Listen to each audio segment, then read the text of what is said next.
What's going on, good people? Welcome to the Smooth and Easy show with Nick and Jimmy. Smooth and easy, baby.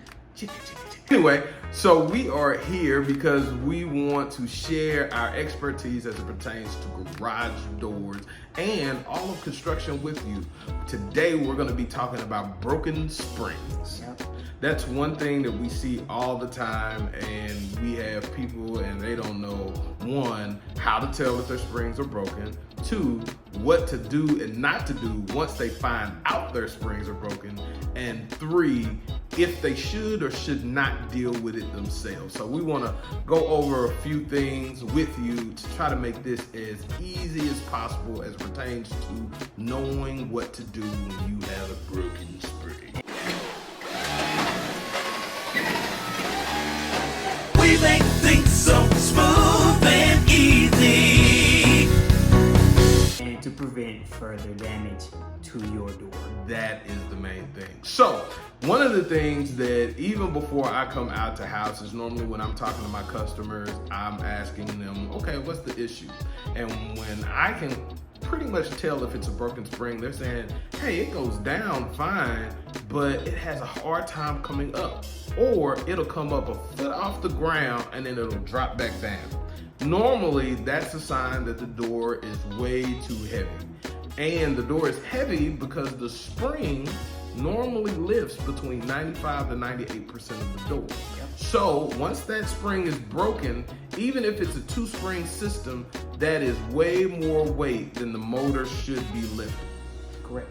So when we run into that situation, what's like the first thing that I taught you to do once you go into a house and you have someone that says their door keeps going down? Look directly above the garage and you're looking at the pole to see if you see this. Two pieces broken. Okay, if it's solid like this, it's okay. But if you see one side on the side and the other just kind of dangling, then there's a good number one sign it is a broken spring. And there's another type of spring system that's out there called a Wayne-Dalton system. Yes. You're gonna see a pipe really that kind of goes above the door where you would normally see where the spring is, but they're not exposed springs. Those springs are inside of that pipe. A lot of the new build homes, you'll kind of find that in because contractors are probably able to get these doors at a discount. I don't know for sure, but I'm pretty sure that's the case. So, Wayne-Dalton doors, really, you should get a conversion when you change those springs out, because if not, long term, it's gonna be a headache. Yeah. A lot of the times with Wayne-Dalton doors, the doors are great. It's just that torsion system isn't always the best. So a good old-fashioned torsion tube, cable, and drum system is the best to have longevity. That's it. So that's one aspect. This is how you're able to recognize it. Your door is too heavy. You pull the cord by the motor and you release it from the motor, and you can barely pick it up via your hand, or you can visibly see the springs broken across the top. That is the primary way that you'll know that you have a broken spring. Now, one of the major deals is once you realize your spring is broken, stop using your motor. Yes. That is one of the major things that I see people, well, the motor still kind of lifts it up. Even the people that know their springs are broke, they keep telling, well, I know the motor is still picking it up. You are going to tear up that motor. And depending on who your service provider is and what they charge per motor install, it can get expensive unnecessarily. Motors normally last between 10 to 15 years. I've seen them up there over 20 years. Actually, we had one that was about 30. Yeah. It was from the 80s. So, and it was still just as healthy as you can imagine. So good maintenance goes a long way. It does. And so if you know that that's an option, please, I understand people say, well, I got to get my car out.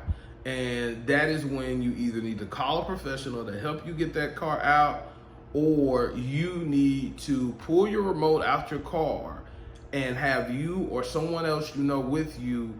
If it's you by yourself, go to the center of the door. If you have somebody, you be on the right, they be on the left, or you be on the left and they be on the right.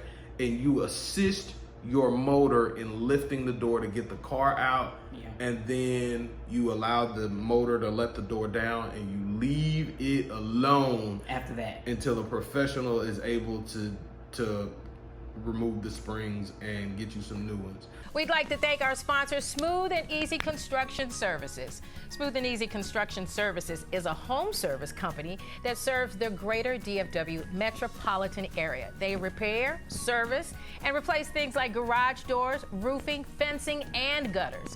Owner Nicholas Crenshaw wrote a book called Home Repair Hacks, the smooth and easy guide to save thousands on home repair, and hopes to empower homeowners everywhere in their home owning journey. Home Repair Hacks, the smooth and easy guide to save thousands on home repair by Nicholas Crenshaw, owner of Smooth and Easy Construction Services. With exceptional service and a genuine passion for helping first-time homeowners, Nick is here to show you practical solutions to everyday home issues. Get ready to embark on a self-empowerment journey as he shares invaluable tools to tackle common and not so common household maintenance and repairs. Purchase today at smoothandeasybook.com.